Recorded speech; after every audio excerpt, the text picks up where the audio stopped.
চাচা আমি তো আইসা পড়ছি। কিরে তোরা না কইলাম সকাল সকাল লাগে এখন কটা বাজে? হ্যাঁ করছি কন্ডিকদার কাকা, বাড়ির মধ্যে তো গামছাটা ফালাই রেখে গেছিলাম। এখন আর কি গামছাটা আনতে আনতে একটু সময় বেশি গেছে গা। সমস্যা নাই, আমি আমার কাজ করতে পারবো। জানি এখন আমি করতেছি, আপনি চলে যান।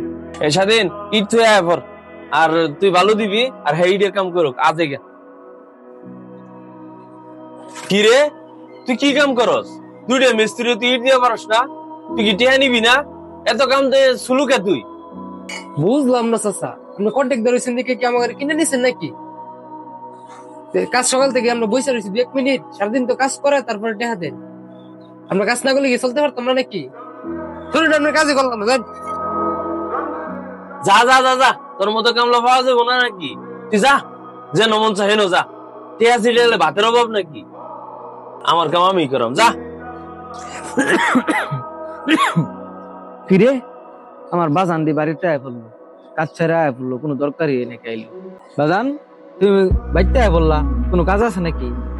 না আব্বা, বাড়িতে পড়ছি, ভালো লাগতেছে না বুঝছো, একটু সমস্যা আছে সাইডের মধ্যে। তোমার ঘরে আমি কইতেছি বেশি চলো। আর হ্যাঁ বাজান একটা কথা, তুমি বাড়িতে যাইতেছো যাও, আমি তোমার কন্ট্রাক্টর চাচার কাছে যাইতে চাইছিলাম কিছু টাকা আনতে, তোমার আম্মা অনেক অসুস্থ। আর হ্যাঁ তুমি কিছু কিছু কাজ কইরা অল্প অল্প টাকা শোধ করে দিবা, ঠিক আছে? ও আরেকটা হ্যাঁ কথা, তোমার বোনে অনেক অসুস্থ, তারে 10টা টাকা টিফিনের জন্য দিয়া যাও, সে খাইব। আর তার মাদ্রাসারও মাস শেষ হয়ে গেছে, বেতন দেওয়া লাগবে, তো তুমি একটু ব্যবস্থা করে দিও বাজান, ঠিক আছে? তো তুমি বাড়িতে যাও। ও আব্বা শোনো, তোমার চাচার বলে যাওয়ার দরকার নাই, তুমি বাড়িতে যাও। আমি চাচারে বলতেছি যে কিছু দিয়ে আমার অগ্রিম দেওয়া লাগে, আর ওর ছোট বোনের বলে দিও যে মাসে 2 তারিখের আগে ওর মাদ্রাসার বেতনের টাকা দিয়ে দিব, ঠিক আছে? তুমি বাড়িতে যাও, আমি চাচারে বলে যাইতেছি।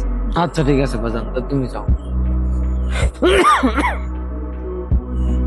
চাচা নবী আবার আইছে। কিরি নবী, তুই আবার আইসস? তোরা নেই আমি খেতে দিছি, তুই আসলে একটা বেহায়া। তোরে আমি কাজে রাখবো না, তুই এতে যা। হ্যাঁ, এতে যা, তুই এতে যা। চাচা আমার কাজটার অনেক দরকার, আমার বাড়িতে অনেক সমস্যা। ঠিক আছে, আমি তোর এইবার মতো একটা সুযোগ দিলাম, ঠিক আছে? তুই কাজ কর। এই স্বাধীন ইট ইট হয়ে আবার নবীরে বুঝাই দিয়ে আমরা ভালোর কাম করি।